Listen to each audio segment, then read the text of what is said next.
you're going to be my second interview. Good.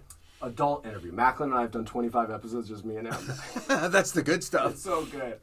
He talks about. He's a confident little guy.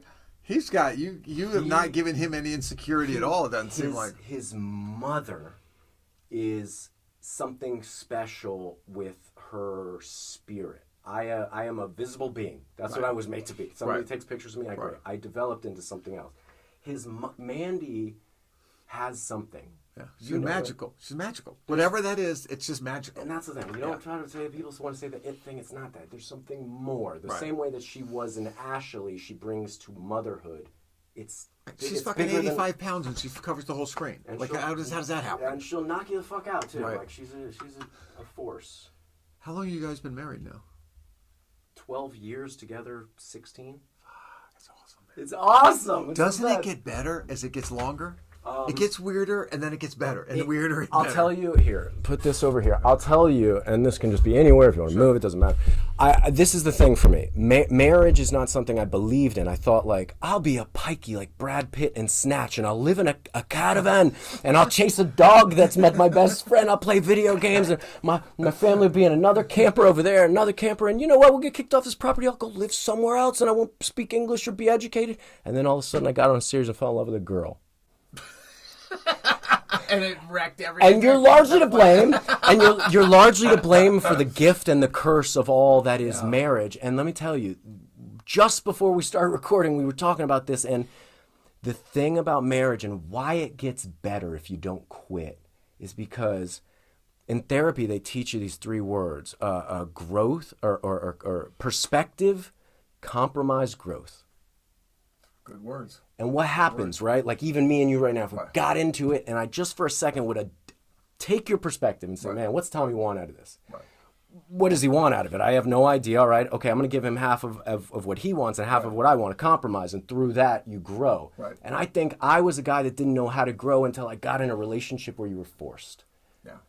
You're going to butt heads. You're going to hit. You're going to bump. You're going to run into each other.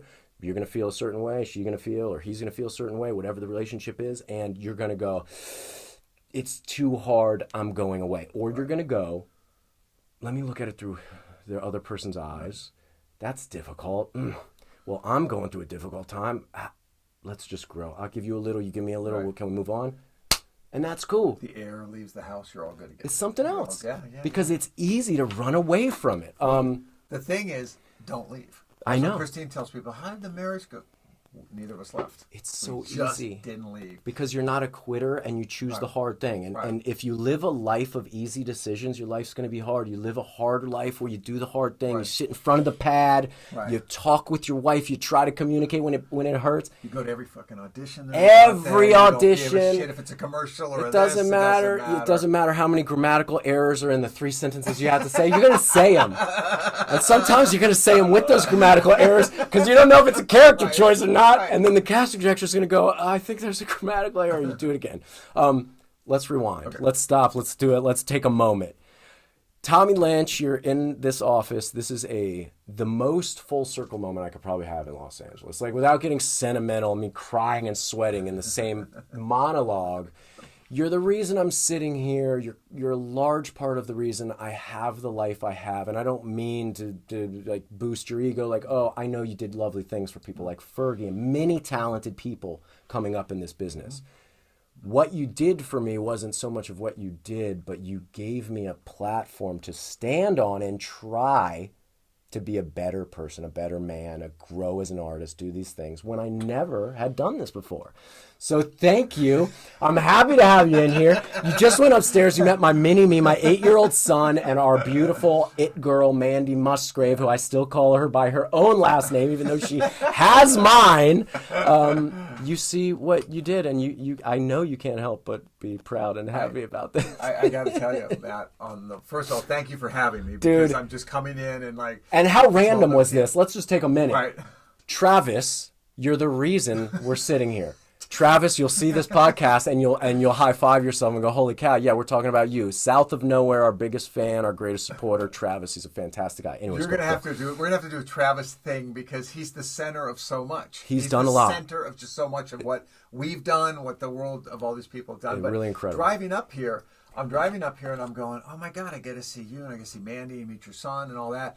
And it started as I was driving up closer to him, like, wait a minute, I've been here.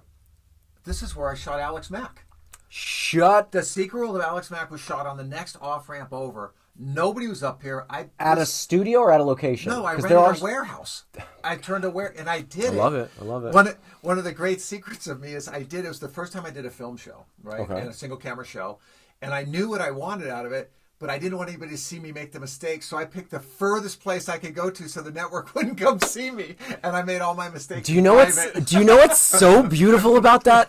That's so beautiful is that the sheer terror of making all those mistakes with a studio breathing down on you or anybody above you financially invested in the project is that you did not do it. Yeah. You didn't not take the risk, make the chance, book the thing way up there so you could make the show you wanted to make the way you wanted to make it. And that's absolutely it's that mentality that the best of the best of the best stuff we get out of this town. But coming up here, you go, obviously I've worked with a lot of people. Yes. This is the 30-second series. I woke up a vampire, the world will talk about it. It's a 30-second series. And I'm thinking about you guys when I first met you. Man. You were kids. You were literally kids. And when you came in, it was really a tricky thing because, of course, at that time, everybody wanted the handsome kid, the handsome love interest. Sure. And they all walked in, not to demean anybody that auditioned for two-dimensional. You came in, I'm like, I don't know what this guy's done, but I can stay with this guy. He's bringing something to it. He's got a little attitude. You brought a ferocity and a gentleness that was like, oh, good. It was better than what I wrote. It was better than what I wrote. I'm like, I can write to this guy. You know what? There's something about there's something about my whole life. I was raised as a very hard-nosed, not like purposely, not like my dad was like, you got to be tough. Right. I just saw a blue-collar mechanic and an auto body guy, and I saw what he dealt with, and I saw how he handled situations, and so I thought I didn't see him cry. I can't cry. Right. I only saw him puff his chest up. I guess that's the only way I could be. And then I got to Hollywood and I sat with my still manager today, Sharon Lane, the same lady. Really? The lady who made me drop out of college. Right. And then luckily for my dad's sake, you hired me. So it wasn't a complete disaster, but you were my first job in Hollywood. So yeah, I'm still with her. And you gotta have some vulnerability. And she goes, do you cry? What is it? How do you cry? And I go, I'm 25 years old. I've never cried. Right. And she goes, well, now you're allowed to. You're allowed to do that. And I felt something. And it took me those 3 seasons to figure out, I think I pushed in a lot of the scenes. I was a kid and all this stuff. But through that character of Aiden Dennison, I was allowed to explore emotion for the very first time. Freely. And so, that developed me moving forward as a husband, as a father, as a better man, as a better coworker in Hollywood. Yeah. Very important series, man. It's interesting that acting, for me as a writer, which I consider myself a writer, I'm a producer, obviously, and nobody will hire me, so I have to write my own stuff to produce. You and me both, buddy. that the more that I write and the stories that I write, they heal me. And I think with an actor, the more you explore and you hit the edges of the performance, that heals you. And I think we all come to this world. I don't know if it's genetics, if it's our DNA, but we all need to. My experience is we all need to be healed. It grabs us all. It grabs the broken. It grabs the broken that are searching for something. And I don't think everybody's searching for fame or millions or fortune or even their colleagues' appreciation. I think some of us don't know what we're searching for. Right.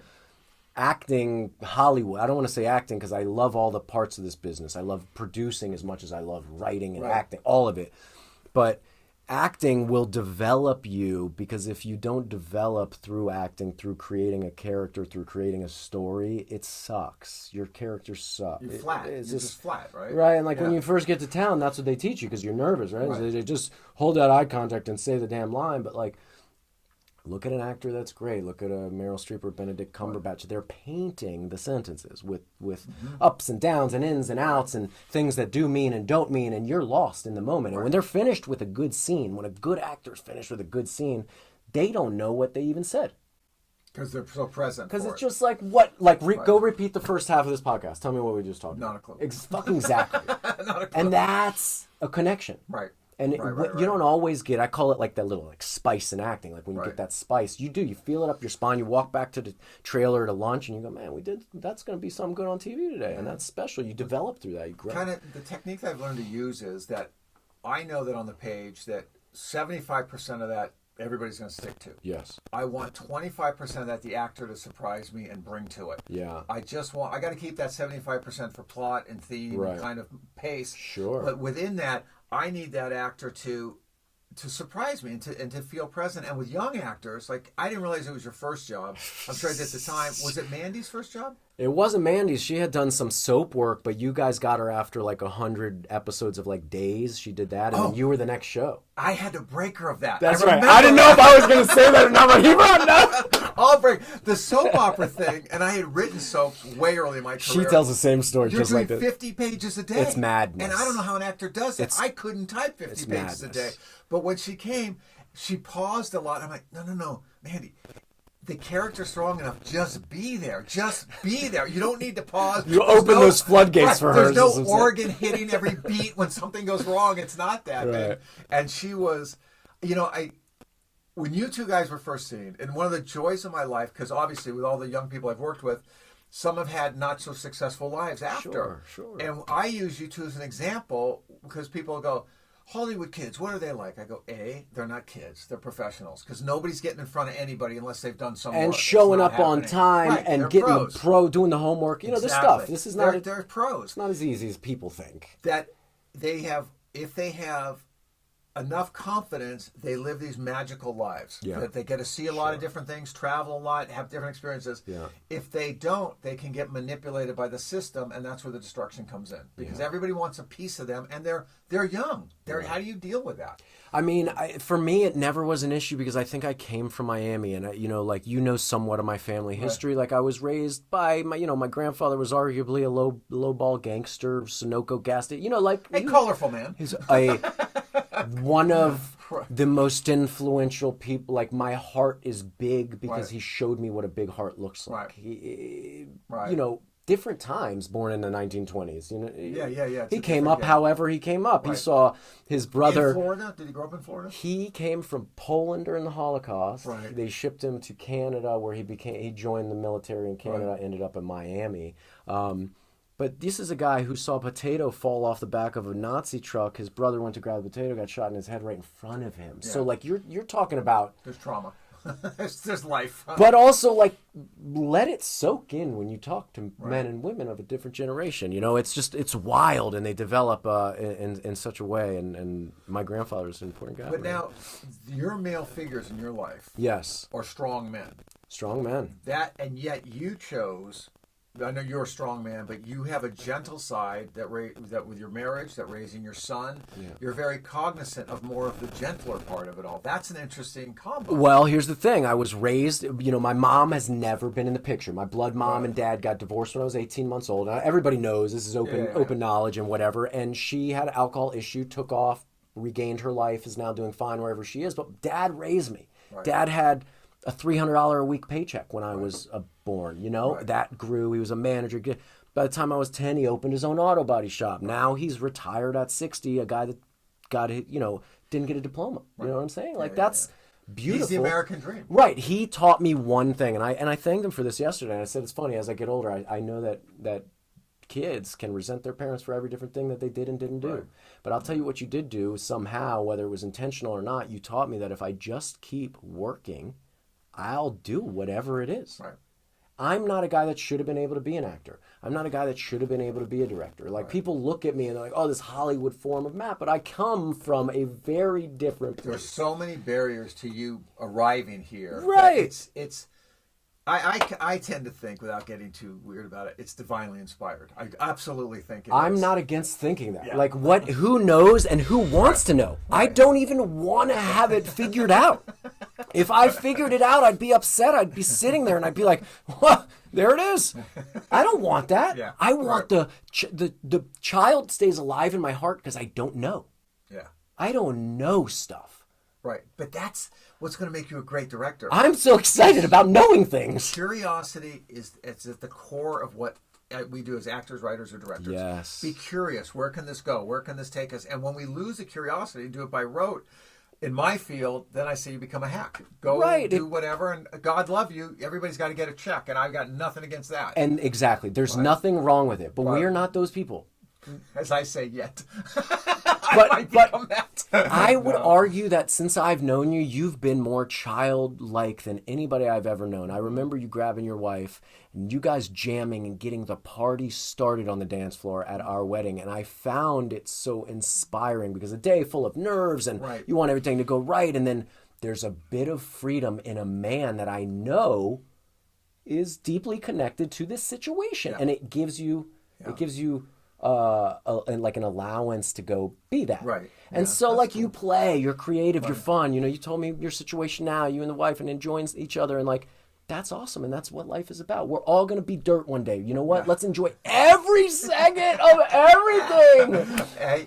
Well, the playfulness came from, I remember when you said something earlier that made me think of the first job I ever had in entertainment. And it was, I literally had to sneak behind. I thought I was on the list. I'd never seen a television show produced or taped, and I thought I had an interest because I thought everybody rich made television. That's the only reason I went. Right. I need to make the money. Listen, everybody's looking for a job. Right. We're like, that's the easy paycheck. I can write a movie. I can make a story. I go to the Santa Monica Civic, and I'm supposed to be on the list, and they go, your name's not on it. And they say, next. And I walk away, and I'm like, I'm not leaving here. And I grab some boxes from the dumpster. We came by and I said to the security guard, I got a delivery for and they just let me walk through. No. And I walk down the artist alley there and it opens up and I see lights, cameras, dancers, Elton John and Diana Ross on stage. And they're doing the first Rock Music Awards. And I'm like, I'm not leaving here. Yeah. And I just hung out. And I hung out until they hired me at $75 a week and I never left. It was joining the circus and I didn't know anything other than this felt like home. I wasn't going to make it in college. I wasn't going to make it in the world. And I was like, this is what I'm doing. And it was, it gave this, like you, it gave this incredible life of adventures and experiences. And now it allows me to just create my own worlds around me. And that's what basically writing is. I got to create my own worlds and got to go put them out there. And just listen, that is just such a beautiful segue because I can go now, speaking of creating worlds, we have created this world. You've just opened my eyes to your new show and you sent me this trailer and you sent me this art and I'm looking at it and I'm thrust back in time. I'm thrust back in time for so many reasons. For one, you and I have just spontaneously combusted over the last 3 days and here we are together and it's spectacular and it feels right in my chest and my heart. Absolutely. And then I'm seeing these young talented people on your show and I see this lead female girl and she's wonderful and this quirky guy with the long hair and I'm like, what is going on here? You know, I come now, like my training ground since I left you has really been this sci-fi show Supernatural, which since come and gone after 15 seasons, but I was able to recur. Was it that long? 15 seasons. It started in 2004. How many seasons did you do? I acted in 2 or 3 seasons and then I directed in the final run of the episodes. So the 5 before the end, they gave me one to direct. So that series kicked you up in your dramatic chops and your directorial chops. Yeah, I watched a well-oiled machine work in a way that it shouldn't have worked. These writers on Supernatural are spectacular, but they're all like big action John Wick film quality writers. So they're writing sequences and these elaborate things that they pulled off consistently time and time again. You know, it was always a Saturday. It was always a Friday into Saturday, always on that type of show. But what I learned on that show, and then I look at your show and I'm seeing these similar elements with a younger, you know, just a simpler form of that. And it's all the same. It's all creating a story, attaching yourself to a beautiful, wonderful tale of a character. And then here we go. Let's go off to it. So give it to me. Actually, due to the ongoing SAG-AFTRA strike, I can't let Tommy say the show, but you can find it. Geared for teens and tweens. And it's the story of, it's a mythology I created, which is basically this girl on her 13th birthday wakes up and she has these powers of a vampire. She finds out she's what they call a blended, half mythic, half human. The offspring of a mythic character like a vampire Awesome, in this case. yes. And the next is a werewolf. The next is a mermaid. And there's 19 different stories built into this to be my... No! I told him straight up, this is my Stan Lee. This, I have it all laid out. love that. It's like, it's already just attached metaverse to the end of that, and you got another whole thing. All right, go. I'm sorry. So that's all right. So, anyways, when the girl wakes up, she doesn't worry about it. She's not panicked by it. She's like, this is awesome. And she's having a blast with it. Yes. Until she finds out that her real mother, the vampire, may want to kill her. Listen, every life comes with challenges. Exactly. That's just a little way to raise the ante a little bit. And in writing it, I don't know what it is. It's comedic. There's great moments of warmth in it. It's got, I wrote it, as I tend to do, it's about outsiders. To me, it's about being an outsider. And her group of friends are all the outsiders. And when you were talking about when you got cast not doing anything, I literally, Kylene, who's our star in the show, I literally called my son who produced the series, Ryan, who's running everything now. I called him the night before. We're in Toronto, we're shooting, we're rehearsing. And the night before we filmed, I said, I think I want to recast. He goes, what? He goes, I don't know. She's never done anything. I didn't look at her resume until the night before. I'm like, whoa, she did this. And he goes, whoa. It's a heck of a time to make that decision, Tommy. Well, I didn't realize that I didn't look at her resume. I was so taken with her. And I had to cast on Zoom, which was the first time I had to do that. What is that experience like? It's terrible. Yeah, that's what I thought. It's terrible. And I hate going on tape. I'd so much rather talk to somebody in a room. Right. I need to, as you guys saw, you came a lot of times. So many times, yes. Mandy, your wife, was always cast, but she had to come against all her co-stars. And she read, like, for chemistry with everybody. Yeah, everybody. Yeah. And I always felt I needed that connection. So this was difficult for me. But, we did it because COVID was happening, and we cast her. And she had... The reason I cast her, she was 13 at the time, I think. I think she's 14 now, or 12 or 13, was that everybody else that I saw was very actory. Yeah. And she wasn't. She was vulnerable. She was a little innocent. It's hard to do that when you get that out of a young person who's trying to act. Yeah. I think she was just doing the best she could, and she had the thing that I saw in you and I saw in Mandy, which was, I can watch them. I can fix the rest. If I can watch them, I can make sure that it's cut right. I can make sure it's done right. That's interesting you say that. That's funny when you put on your director hat, because that's a director thing to say right there. Because you see so many directors sit in a chair, right? They'll sit in the chair and they'll stay in the front of the monitor. And every actor that I know that's close to me, I can't speak for every actor, but every actor turned director, I see watch the actors. Because they trust their DP. They trust their team. Right. They want to know that off camera, when they see those two people, something's actually happening there. It's so much the craft of an actor is to take little and make it a lot. Make it feel like you make a meal out of every. It's really that soap man motto. in the soap thing, boom, and that works for that. But when Right. you get into more single camera film shows, or you get into films, features certainly, you're not playing to the third balcony. You got to play from internally, and that's some of us can't change that, Tommy. This is how we project. Well, I've been accused of writing to the third balcony often. I'm not afraid of a pie in the face, but I found with this show that it was really a great experience because they literally said, I thought I was done with television. Yeah. I'm in Hawaii. I'm writing novels, and that was like such a freeing experience for me. Really? Yeah, I am the most famous unpublished novelist there is.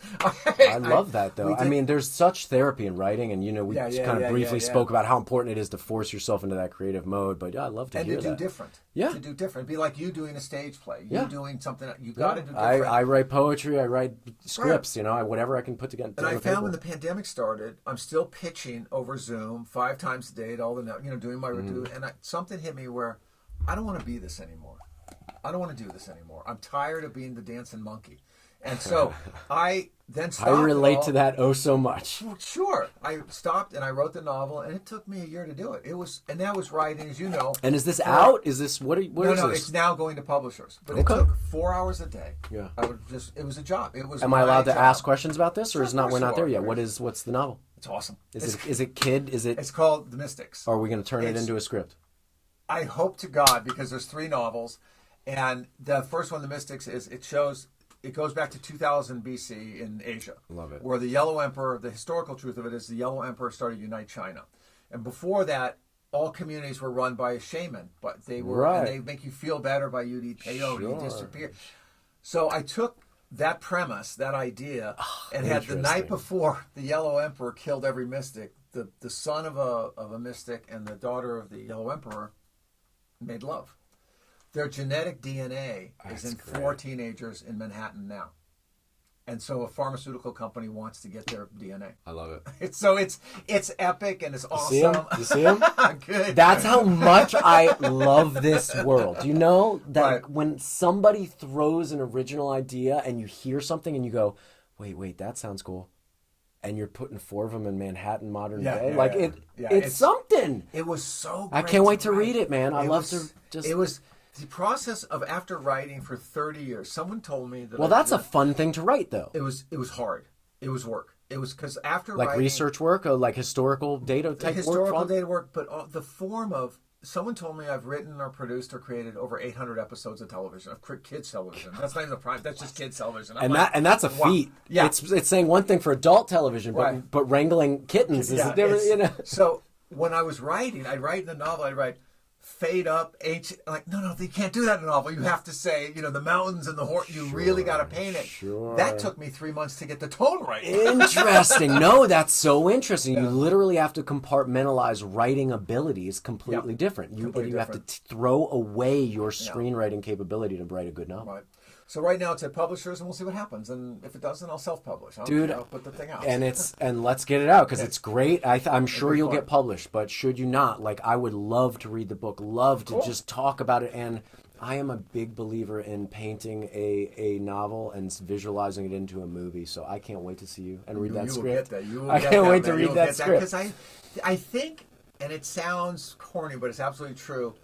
Mandy was the inspiration of the princess. When you read the character, you'll go, yeah, that's Mandy. Well, I think I think that you had Ashley in you, and then Mandy dressed her up a little bit and added some real dynamic and depth to it. But that Mandy Ashley person Right. has lived in you. Yeah. You really gave her a voice, and Mandy was a person that attached to it. Who then extended that. Right. Who then, what I want from every actor is, here's the best I can do. Now you kick it up a Yeah. notch. You make it better. Yeah. I'm not one of those guys that writes and goes, I just went and saw David Mamet play yesterday. My friend Chris Bauer was in it. And Was he's that incredible? Fantastic. Yeah. Well, I love seeing my friend, and Yeah. Shia LaBeouf is in it. And Yeah. like he's I am killing a it. He's huge great. Shia fan. Oh my God. He's one of the people that I want most involved in my next 10 years of my career. He is amazing. You Yeah. cannot. It's a 2-act. It's like But I don't seeing mean two just as people. a performer, like as a man Right. that I've seen struggle and overcome. I'm very interested in him. He is the Yeah. biggest mistake I ever made. Yeah. I don't even know if Shia knows this. The network came to me, Nickelodeon came to me with a show called The 100 Deeds Freddie McDowd. Yeah. And they said, Tommy, will you take this over? The showrunner's not experienced enough to do the creative. I said, okay. And I saw the pilot, and I called up the guy who created it. I said, look, they're asking me to do this. This is how this would go. And he and I didn't get along in that conversation. I'm like, okay. Get rid of everything he brought to it. Yeah. And it Ain't it wasn't even funny? conscious of Shia. It was like I had to know. get free of him. But I always thought, oh my God, I hope it was a big mistake. Because Shia, I think, is a generational actor. I really agree. do. I agree. And whatever, you and him, actually, have you guys ever met? Cause I No, bet but you we're two going to would meet get because here's the along. connection. So Shia was beefing up for the Tom Hardy, alcohol movie they did Right. whatever it was. He was going right. through this. He was in New York. One of my great friends. You and I have such interesting backgrounds because it links us to these wild, weird people. Peter Kid Chocolate Quillen, a Cuban American boxer world champion, one of my dear friends here in LA. Wow. He trained in New York in a Right. gym that I opened in here. I helped open Trinity Boxing West, and my partner Martin Snow has Trinity Boxing Manhattan. Is that you- Trinity Boxing? Trinity Boxing is Martin Snow. I helped Got it. him put a branch. Where is that place? Melrose and Fairfax. Yeah, that's where I see it because Yeah. my mother lives over It's there. Melrose and Fairfax. There used to be an Ed Hardy shop, and now the Right, boxing right, gym right. took over the back of that, so it's like an alley entry. It's amazing. If you ever need to shoot at a boxing Right. facility, It's a place to be. we like to say there's 3 types of boxing gyms. There's pro gyms, there's semi-pro gyms, and there's gyms for everybody else. That's this gym. Got it. So we got like A human being came on Ryan there. Gosling will come Right. in, Justin Bieber comes in Right. and hits the bag with his hat on, and then your agent and your the guy selling grandpa hot will be dogs out on the there. same. Yeah, Yeah, yeah, it's yeah. great. So if you need to shoot anything, you know. Well, I met Ryan when he first came here to LA. Yeah. So he was going around meeting producers and stuff like that, and I thought, and he was doing some show up in Canada. I thought, man, this kid's really good. Yeah. And then, you know what? You know, we were talking about Ryan yesterday. And we were like, what's cool about Ryan is that he's the everyman next door, and he's the heartthrob leading guy at the same time somehow. And he's always had that, even when he was like, you know, less physical of an actor, and he was a skinnier young man. He always had both things. You could see him as the guy you asked for sugar next door, and the guy that swooped you up and walked you through the threshold of the whatever. He didn't seem like the average guy that could be the hero of his life. He wasn't so perfect and pretty, and yet at the same time very handsome. Yeah, so, yeah, he was cool. And he's great. But back to Shia, the same thing. So, you know, like all the you know those. He's a generational actor. And I think doesn't matter your ups and your downs and the times you fall flat on your face or whatever bad or good decisions you make. It's literally what you do after it and where you go from there. Right. And he's a guy that I've almost made many of the same mistakes he has, you know? And so like where I almost used him as a lesson, even though he's a younger man than me, I got through that phase, and people give him a hard rap, and I think the kid's brilliant. And he's not a kid. He's got a baby, and he's a grown man. But I am a guy that I truly believe that I can bring the best out of an artist. I think I can bring the best out of a child. Because you have that experience. But I think I'm a guy that could get to Shia. So real quick, the connection, and I'll let Shia go. Peter Kid Chocolate Quillen was training him in our Trinity boxing gym in Manhattan. Right. P was a good friend of mine. He's like, oh, you got to meet Shia. Shia, you got to meet my boy. We never met. Right. But it was just like one of those things where I was like, I saw him on John Bernthal's podcast the other day. He's got this podcast, Real Ones. John Bernthal's an actor in Hollywood. He's fantastic. Yeah, you love him. I see him. He's like a great villain, or he's a great. He's just got a. Did he do that David Simon series on HBO? He's done. He did Punisher. He was like The Walking Dead early on in The Walking Dead. He was like the lead. They killed him right in the first couple seasons, but he was a monumental character. Anyway, Shia's on there, and Shia said something that resonated with me, and I talk about it consistently now. It's Shia said, he was like, the meaning of life and this and that. Guy's chopping it up and trying to get to the depths of whatever, and he goes, listen man, the meaning of life is to figure out what you're good at and then figure out how to help people with that. That's beautiful. And that was like I'm gonna immediately pull in people, and I need to pour into my podcast. I need to sit across from people that I care about. I need to have conversations, whether I'm helping promote them or just having a conversation with somebody that hasn't been reached out to in a while. And like when we came about, like I was like, great, you got a show and I miss you. Right. It's exactly what I'm looking for. Like, it's exactly what I need. Well, you find that if you have a long enough career, the friendships that you have are like, even though I don't see you and Mandy, you guys are family to Christine and I. You just are. If I call, you'll never change that, by the way. I know, but if you called me, I don't know, it wouldn't be, oh, where you been? Okay, what's up? How's the baby? And we literally sing your praises all the time, and it's not like out of like kissing ass or anything. We're just like. Sometimes Mandy and I get very just like, let's stop and just in the moment, just like stop where you're walking and think like, man, we live in a great home and we have a beautiful child and we're both healthy and we're able to pay our bills and people believe in us and care about us. And like, if nobody ever gave us an opportunity to meet each other in the beginning, like it's just so nice to have somebody give you a chance in life and then give you a little space to figure it out, mess it up, grow, get better, mess it up, grow, get better, mess it up, not quit, get better. Yeah, not fire you right away. Yeah, right. I think actors today are going to have a more difficult time because when we did your show, we signed up for 13 episodes, I think, and then another 13 came pretty quick. Yes. And then they came pretty... So you had a couple of years of that character, right? Yes. Now, with the short orders, like on our... It was an 8-episode order to begin with.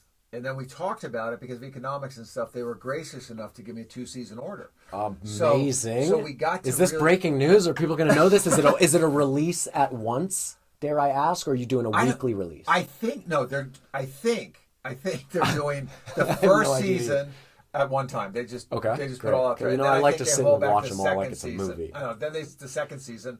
And it's interesting because we had time. If I had just 8, I wouldn't have had enough time. Right. So you don't have enough. Right. I was going back and my son, again, Ryan, makes me crazy. He's like, he has a saying, he goes, Dad, you rewrite after it airs. I said, I just want it right. Okay. Yeah. I just want it right. I know. But it was a great experience with, again, a young cast, younger than you guys were even when you did our show. You did South. And it was so much finding what they did. I had what I wanted them to do, but when you get them as young, what do they do? Let's help How many series regulars are on the show? Probably 5. And 5 how actors. many of those 5 are kid actors? 4. I love that. Yeah, they're 4. And I saw is the 5th one a guy with the long No, hair? wrong, yeah, the collector. Yeah, I was like, the who's guy. this interesting? Right. Because Oh he my- has like kind of like a magic about him right away. Right. As soon as you see his face, you guys really did a good job at like, ooh, like who's... And I almost didn't cast him. I kept wanting to cast him. Oh, as soon as I saw him, I was like, oh my God, I don't know what he's doing, but I like him. Chris Siddiqui, who's a Canadian actor, and he came in and he was doing, I was reading him for other parts, and I kept was trying, the collector was an important part. Yeah, because you could tell. he had to be that guy that could be around the kids and wasn't creepy. Sure. You know what I mean? Sure, It's a which is weird a trip. fine line. Right. So he had to be comic and he had to be authoritarian, but he had to be a little silly, all those Right. things. And he was reading for different parts, and I finally said, no, he's got to be the collector. I bet Ryan said it. Ryan said, no, Dad, he's the collector. And I went, yeah, he is. Right, that's it. And then it was all made sense. And it all came together. I love how that and happens. he was really graceful in that when you're working with young actors, they need all the help and confidence on set they can Sure, get. And yes. the directors usually don't have time on these shows. Right. They're rushing. What So- were your days like page-wise? 8, 10? Page-wise, they were probably. I wouldn't do more than 6. Okay. I wouldn't do more than 6 Yeah. because there was a lot of action in it, obviously, and all that. But also, I have a tendency to rewrite as we go. Yeah. And I didn't, and Don't I know it, Tommy? Yes, you do. I know something about those pink, yellow, salmon, blue, green pages that fly in, and you're like, wait a minute, I just finished memorizing the white pages. What do you mean there's salmon? And they're like, you want to eat lunch today and not get hit by a bus in the next episode? Here's the gold pages. Did I tell you the bus story? I must have. Oh my God. Listen. To all the people out there, the bus story. Whenever a young actor complains about their character, I go, yeah. You know the bus episode? A bus drives by, you walk out your door, you hear thump, and then you're gone. Yeah. And we did the King High kind of shooting moment Right. with the bus episode moment where we Right. didn't know if anybody was coming back or Right. did we lose half the cast? Did we lose Right. all? I get the, That episode that was a big so night for dangerous. us. And Was you that know- Bethany Rooney directed that episode? No, that was Rose Trochet. Rose did the first pilot of it. Rose. And Rose and I, who I love dearly to this day, I literally left my own set because she and I were like, we were fighting each other. As it does, And as it I had to goes. make the decision that, wait a minute, it's my show, but it's her set. I've trusted her. She's got to go. I can't undermine. That's quite big of you. It did not come easy, and I left it. And I left when they were shooting that, and I'm like Jerry Wester in Lakers playoff. I'm driving on that freeway, going, "Oh man, what are they doing? What are they doing? What are they Turn doing?" on the AM FM. Is it playing? So, but Rose did it. We had so much trouble with the drive-by shooting episode. Now they do it in every show, but if they hadn't done it at that time, it hadn't been done, and it was. It was a heavy night. I remember That was a big night, man. It was like it was a dangerous night. And she did it beautifully. I remember being asked, "What would you do?" Like we were blocking the scene, and when the kids pull up and pull the guns, and we're all standing in our suits, and she goes, "What would you do if you were with your friends here and this happened?" And it's a shocking question to make real in your psyche. It's a shocking that you literally have to go, I have to try to protect them and put myself in the position. Like, there's no other choice. You can not do that, but like your choice from who you are. That's what it would be to but protect. I was terrified. But you got to right. walk through the fear. I don't know. But other actors who don't have your experience would have gone, I'm running. Right. I'm running. Every man for themselves, so to speak. Interesting. That's a great. Rose was so when she did the pilot to South. We fought then too. Yeah. I mean, she did not.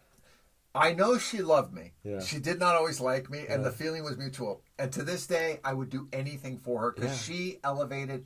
She found the cinematic tone of that show. She just did, and sometimes you got to take a backhand. Yeah, absolutely. And then go, God, right. I could take a backhand because sometimes you want to go, I'm going to retaliate. Right. No, just sometimes take one and then delay for a second and get locked in your own mind and consider. Just consider. The directors you had on that, you had Rose. I'll name obviously. You had Bethany Rooney, who was which unbelievable. sits on the DGA board. Which I was going through the Warner Brothers School of Directing. She was mentoring me. Right. Like I've been trained as a director from Robert Townsend, Right, Robert Townsend Bethany was great. Rooney, Right. Paul Hohen, Right, Rose, right. like you, Nancy Lee Yeah. directed episodes. There was a lot of people that have a pedigree in Hollywood that have been here, done a lot, and I saw a lot of things done right and wrong, and I learned from those things. And I saw you guys fail together. I saw people made mistakes. Right. When we were kids, I had my eyes glued to you all.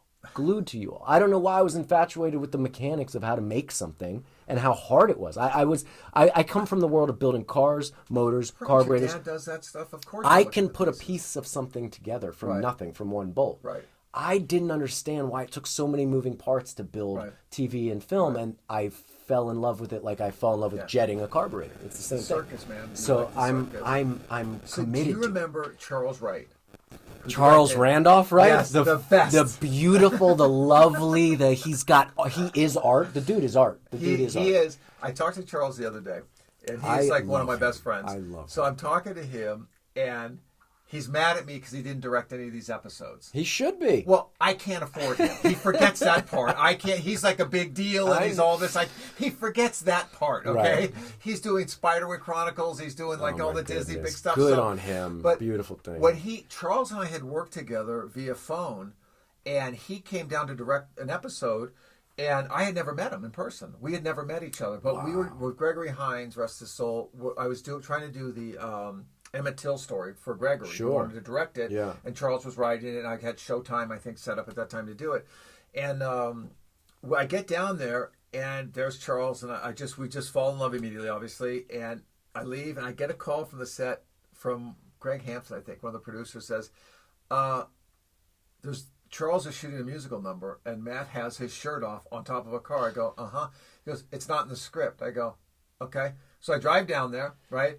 And I walk up, and there's the whole car wash thing. Remember that? And I'm thing? like dancing You're from car to dancing, car. and Like girls are doing that thing. And I go, Charles turns to me and goes, tell me you don't love it. I go, keep going, Charles, keep going. And I remember that day. Like I don't have the chops for this. This is I'm just barely getting through these pages. Right. These guys are training me like real time how to be an actor. Like, and I'm figuring it out.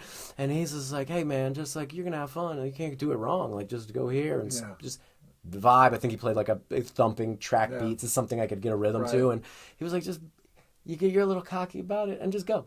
And I think he took him like one or two takes, and it was this great, silly high school moment. He is still my muse. We had this thing where, remember that show Smash about Broadway? Of course. I'm shooting Make It Pop, one of my other series up in Canada 5 or 6 years ago. Smash is on. He's writing the Motown the Musical. He's directing the Motown the Musical is what he's doing at that time. And so every night, since I was on the East Coast, I'd call him like 9 or 10 at night when I'd come home. We would watch Smash together. I go, this is the greatest thing ever. He goes, this is terrible. I'm a bigger director than him. My apartment's not that big. I'm like, Charles, it's a TV show. Yeah. And he still haunts me about loving that show, but I loved it.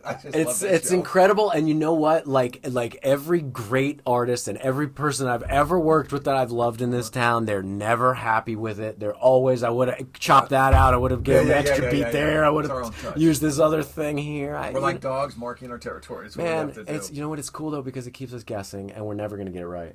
Right. And that's the thing. So, which was all this young cast that I then put on green screens, rigged them, threw them around the place. All the stunt teams come in. They loved it, but the studio I worked with was just, Tommy, we're buying it, do your thing. Yeah. They had 3 notes over a year and a half when that was it, and they were graceful people. That's beautiful. I've heard that from several creatives there. My God. So that is such a relief, such a good. The studio that's amazing. that we worked with up there were lovely people I'd worked before. They're like, what are you doing? I go, don't worry, it's going to be great. Don't worry, this is going to be great. They're like, they see kids swinging up and go, we have safety. Of course we do. I'm not doing stupid stuff. But it was, we're shooting nights for a week. What? Yeah, it's vampires. It'll be fine. It's all going to be fine. And it was, it was great to see that cast, which again, I don't know why I'm the guy that does beginning people. Right? Nobody's acted out anything. There's a magical thing about you that we're just a couple of guys and our bodies are aging, but our mentality stays in this kind of young, like I want to kick the ball and see if I can kick it over the fence mentality. Like It's one of those, that's why it's so interesting to grab a little person who's interested in something and you're like, they can either be nurtured in the wrong way. Right. Or I'm a guy that's done this a lot, and I love the young people, and I love to see them do the thing, Right. and I can mentor these people very easily if they're willing to listen. And I think it's rewarding because it extends your family, man. Your extended family becomes Huge. all these people. Right. Dude, Yeah, I'm yeah. 40, I'm still here. Right. And You know? that's one of the great things about my journey is that I can call people up, like Jennifer Love Hewitt was on Kids Inc. 4 And I years love ago. her. You know, I worked on her series with her. Massaging She's my the best. naked body in an episode with Norman Buckley. He was the Oh, you director. did that show Massage? I did Was that. it- Didn't she do the, She did a series about massage or something, clients, right? Yeah. Client list. Client list? The list That of might have clients? been it. Anyway, she's so beautiful. I don't know. Somebody's massaging And me. This whole thing. literally, at 10 years old, she was a little tiny thing that had this I call it the Texas hair. That's why I Yeah. remember bringing her back. And she, they've just been great. Fergie, unbelievable. Her journey is fantastic. Unbelievable. Mario Lopez, in a different way, Who- he is now. Here's your 6 degrees for me and Mario. So Mario is doing Extra. I'm doing General Hospital. The EP of Extra is a big General Hospital fan. Right. She watches the feed live every day. Mario pops his Achilles. Cuts it. No, he can't be on the show. They call me out of nowhere. Never done anything like this before in my whole life. Extra, not Entertainment Tonight. Right. This is before I was Okay. landed at ET. And the EP over there, who's very sweet, I like her very much, she goes, hey, I want you to come down and do a week for us hosting the show. And I've never done this before. Right. And I went with their co-host, a lovely, lovely lady, and I did the thing. And then he comes back, takes over the show. A month later, Entertainment Tonight sees me on a convention stage and says, hey, we saw you do some extra stuff. You want to come in for a meeting? Okay. So it was like, because of Mario getting injured, I literally won 3 Emmys. Wow. So I know that's is a big all- jump, but it's... No, but I love it. I love would it. have never known how to look at a prompter, Right. do the things that these hosty people Sure, do. sure. It seems a very different skill set. So, yeah, what was that like from being an actor and a director? Because you were directing at that It's time, all too. acting. Really? It's all you just... Here's the thing.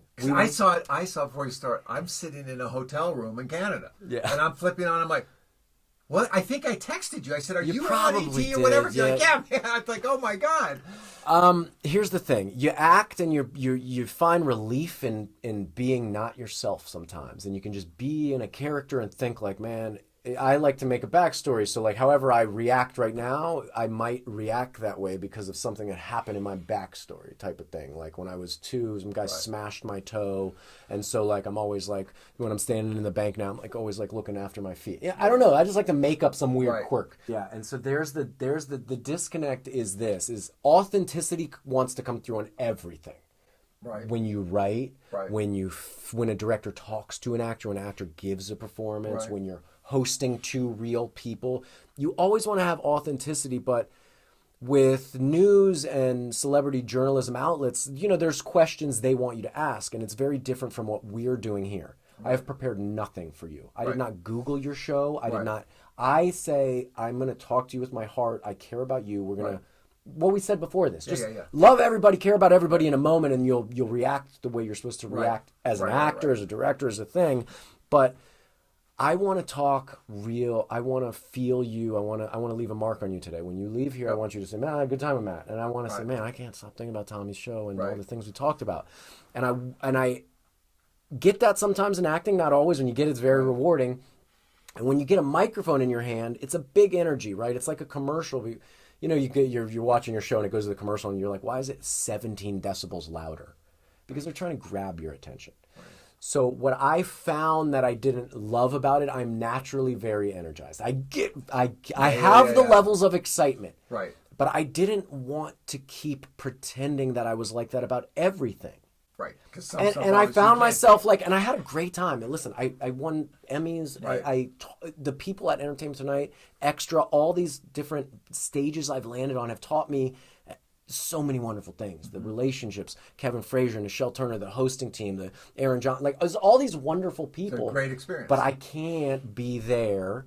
I'm a person that needs to be pushed. I need to be kicked to the curb and shaken up, I put me in the jar and shake me around. Let me see how I come out. Let me figure it out. And I get comfortable. I got very comfortable at General Hospital and I was doing the thing and I'm talking 70 pages a day.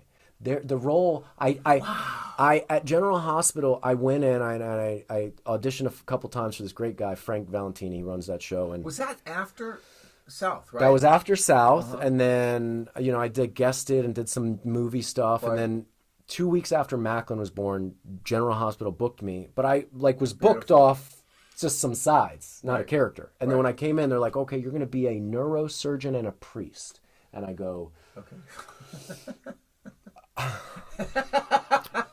I'm a college dropout, and I've never been to church. I'm sorry. This is going to be a little bumpy. And it was I did 400 episodes of this where I'm literally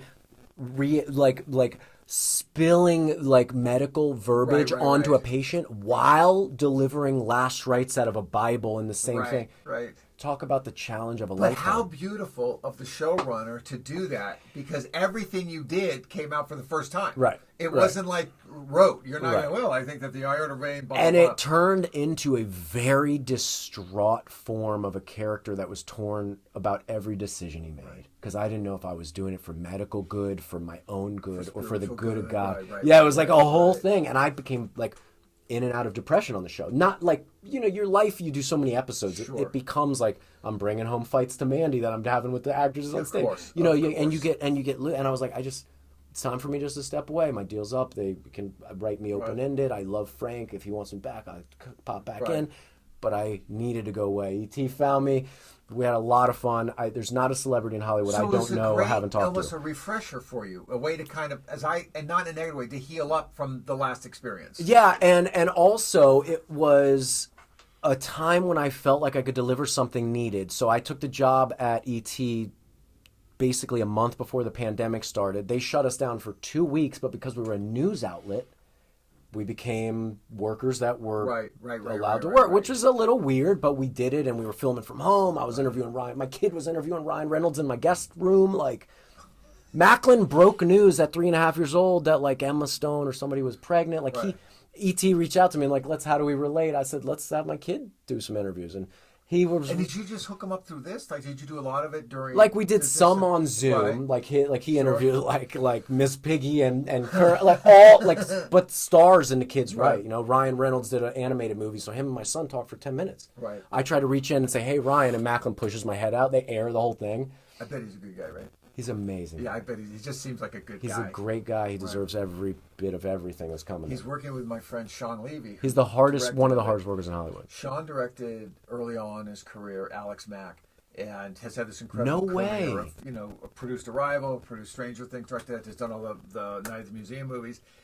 To this day, there is nobody kinder and gentler and more available than Sean Levy. And he's arguably one of the biggest directors in the world. So I see him hanging out with Taylor Swift and Ryan Reynolds. I'm like, that's awesome. And because I got to believe Ryan's a good guy too. Ryan's a good dude, and he's family first, and that's what I believe in. I believe in I don't care what time the set's done or where I'm going or if I have to fly all night just to get home to eat breakfast with them. That's it. You get home to your clan. That is the great strength of an artist.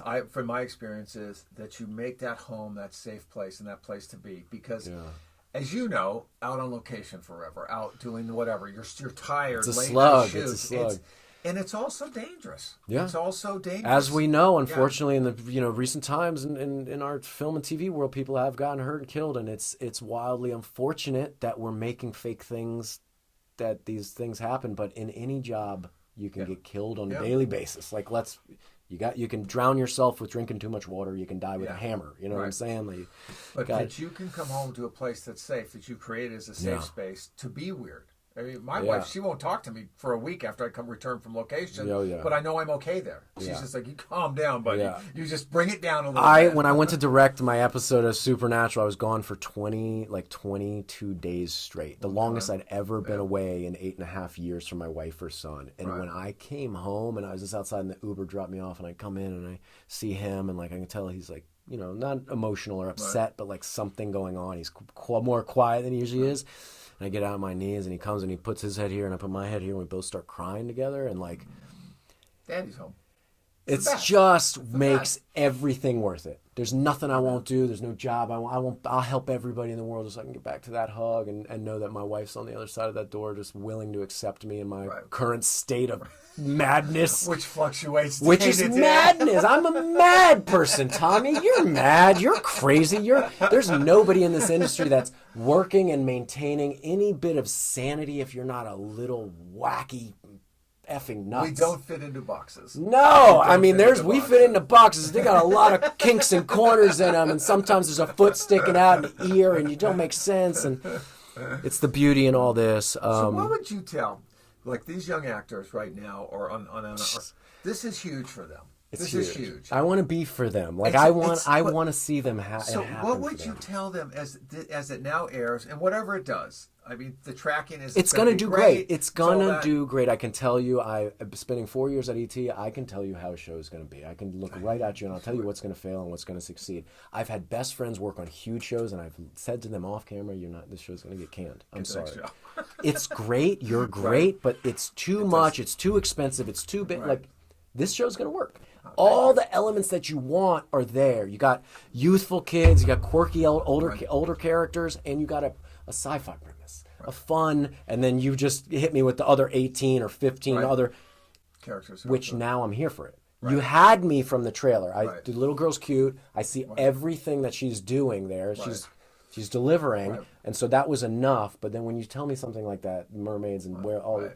That's it. I'm a geeky, crazy. Like, you see the movies on my wall. Like, I like the weirdness. Give me the weirdest, coolest, strangest, I can't believe it, that can never happen thing. I want it. I want when all that. When you see the opening title, it's basically 19 comic book covers. It's all the characters. I was making sure, and nobody knew that. I'm like, this is what I'm really doing. Let this be that. This is your Stan Lee. This is. I hope you cameo at some point. If you don't cameo, you better go back. You better green screen in your face on like a newspaper in the background of a shot. You better do something. Did I cameo in South? I don't think I did.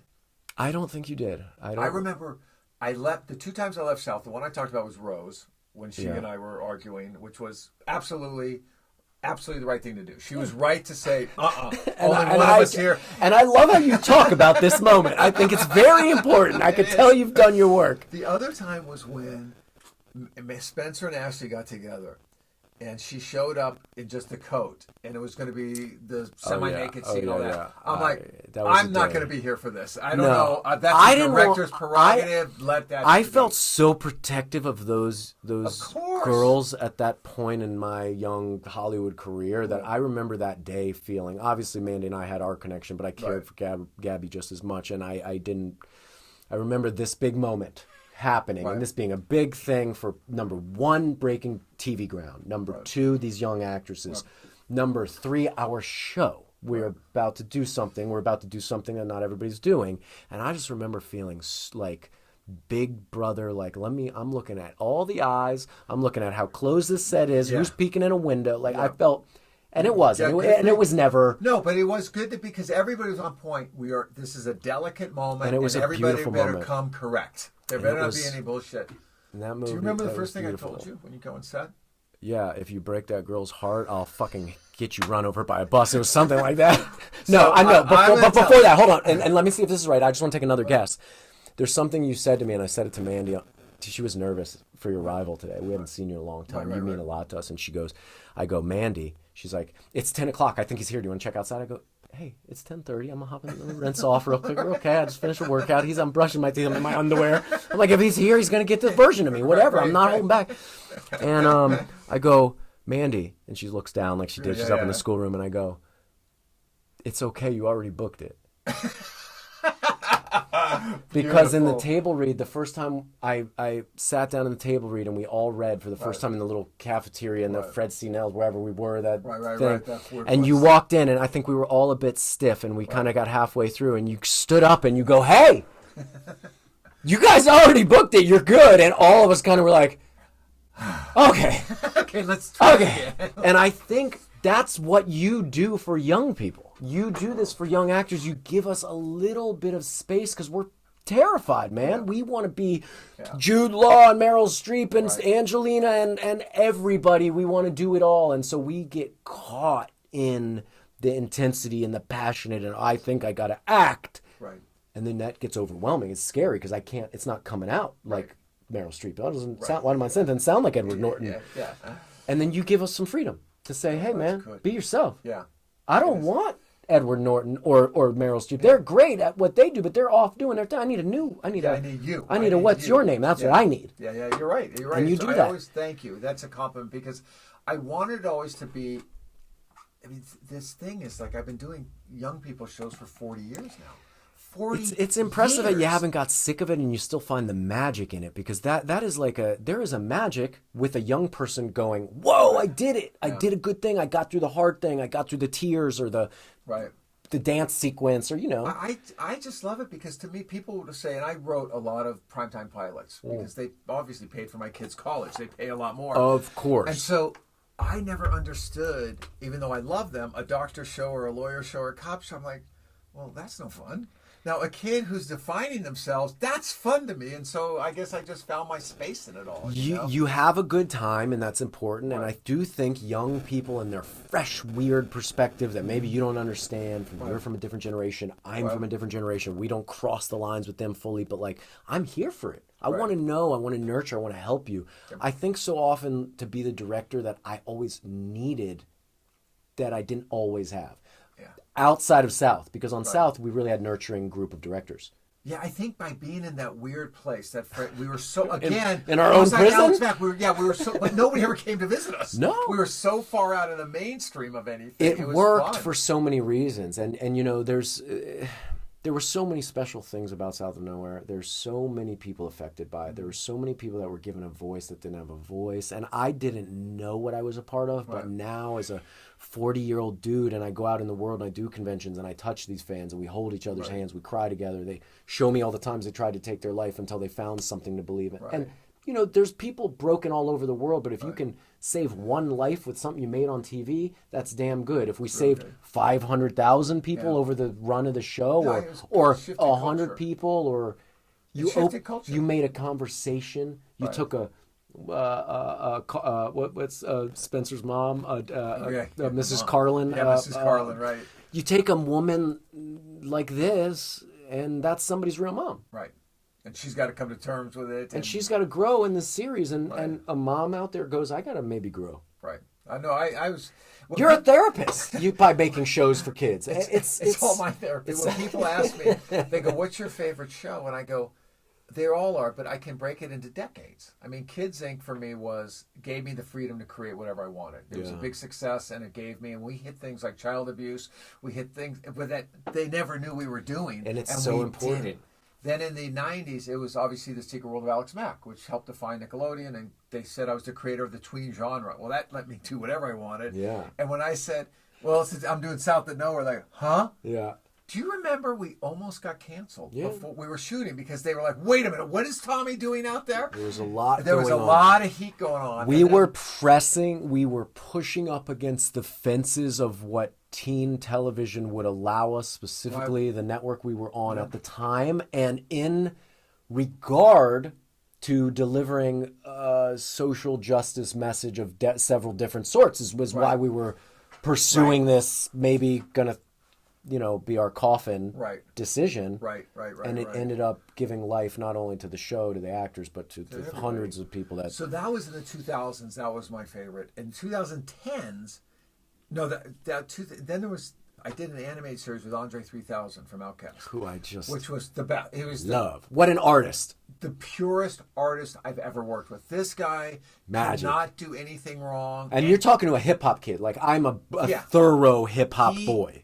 Gentleman, kind, giving, peaceful, but it was a great experience. And it was and I didn't realize that we were picked as one of the top 10 black shows of all time. No way. And we never thought about that because he wanted it very much diverse before diverse was a thing. You have been so far ahead of the nonsense that Hollywood's just catching up to with like, let's make all the projects diverse. And I think this is wildly important. I'm not going to sit here and pretend it hasn't been very easy for me. It's been very easy for me for several reasons. I understand, and I love to see what I have.